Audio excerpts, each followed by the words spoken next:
When Solo was released, we thought things couldn't get any worse for Star Wars, until The Acolyte came along.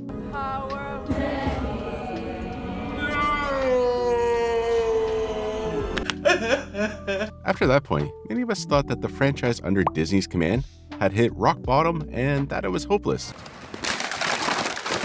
But is all really lost? It seems that nowadays nobody really knows what to expect when a new Star Wars project is announced.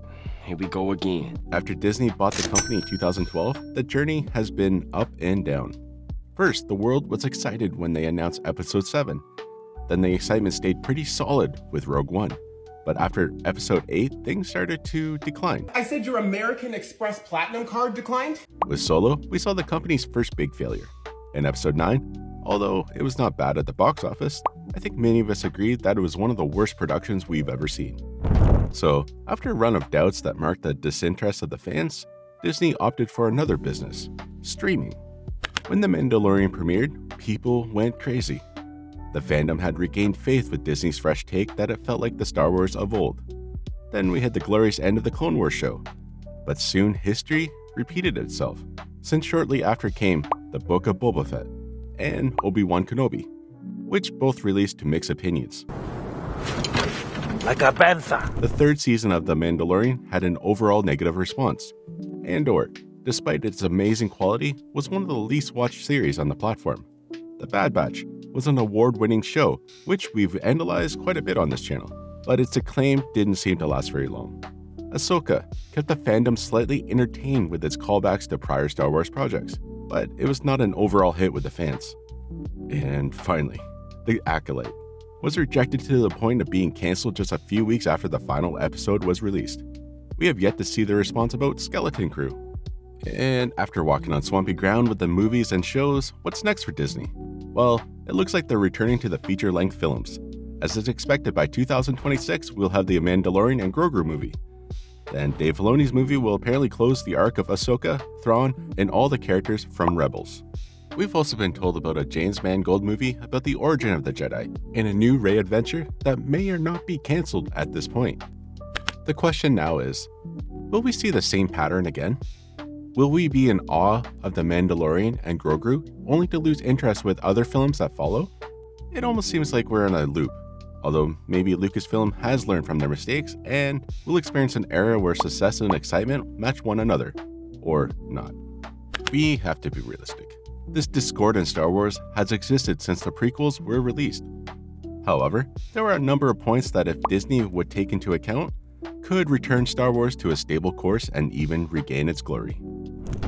The number of stories that exist in this universe are almost infinite, and yet many of these stories have been ignored or reinterpreted.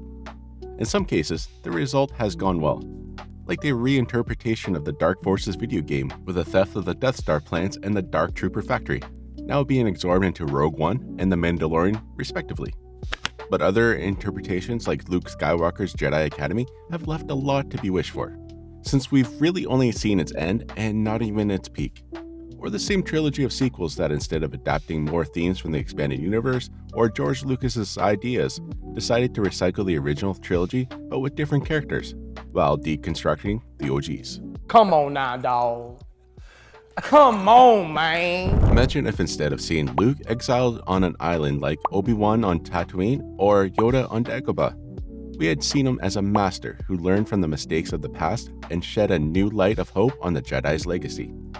And instead of the First Order, Starkiller Base, and Snoke or Palpatine, imagine seeing the Yuuzhan Vong, as the war with these invaders was essentially a mix between Star Wars and Lord of the Rings. A perfect cocktail for fans of adventure, fantasy, and sci-fi. On the other hand, we would strongly suggest that Disney not alter established canon stories, as we've recently seen how written works are constantly being altered and retconned to fit with new audio-visual media. As fans, when we see that continuity is not respected, we start to think that any story could disappear if it's convenient for the executives. And therefore, what would be the point of reading or devoting time to those stories? The path has already been traced, and if Disney wants Star Wars to return to its former glory, they need to be more careful when choosing the stories they want to tell, making sure those stories don't alter the characters or create contradictions. Which brings me to the next point. Do you have to give the customer exactly what they want? No, because fans don't always know what they want. You ever had a dreams that you had If Hollywood had that mentality in the 70s, we would have never had Star Wars in the first place. So no, producers don't have to be complacent. Risks are necessary. See, it's all risky. Getting married is risky. The Mandalorian in the beginning was a risky bet by focusing on a character completely outside of the Skywalker umbrella, but it worked very well. The story of Din Djarin and Grogu caught us from minute one. However, by seeking to be more relevant, the series slowly included more and more references to the rest of the known galaxy. Sometimes it worked. Almost the entire second season was full of cameos from legacy characters, but when they premiered the Book of Boba Fett, those cameos simply did not work.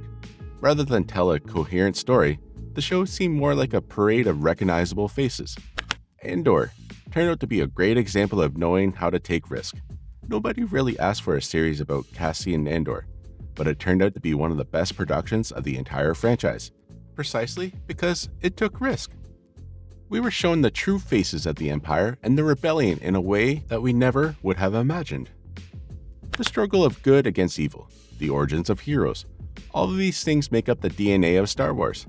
It's important for Disney to continue that tradition, but instead of squeezing the characters who've already given everything,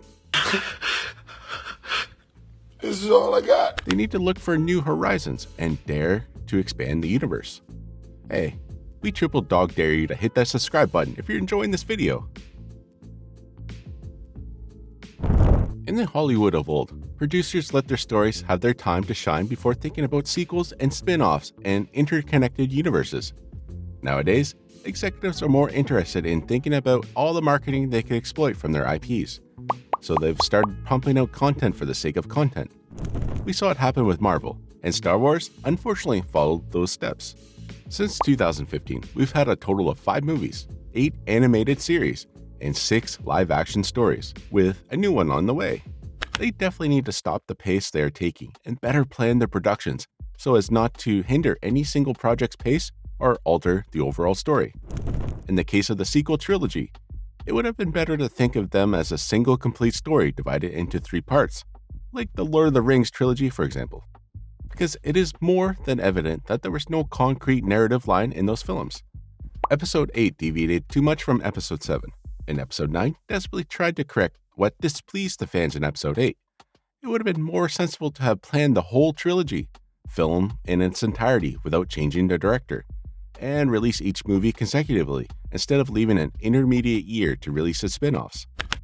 The cancellation of series like The Acolyte or Rangers of the New Republic perhaps means that Lucasfilm is finally going to think about their overall strategy. Remember that Bob Iger, CEO of Disney, recently said that he wanted to focus on quality over quantity.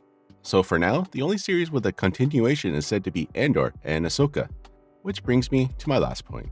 Disney should definitely keep in mind that Star Wars is a franchise with almost 50 years in existence. In all that time, they had several generations of loyal fans to the saga. Contradicting the legacy and ignoring the original generations who grew up with the saga to give priority to the newer generations who have just peeked into this universe has been a big mistake. I'm very sorry and I apologize. The cancellation of The Acolyte, less than a month after its end, is proof of that fact, and its cancellation did nothing but generate joy in a huge percentage of the audience.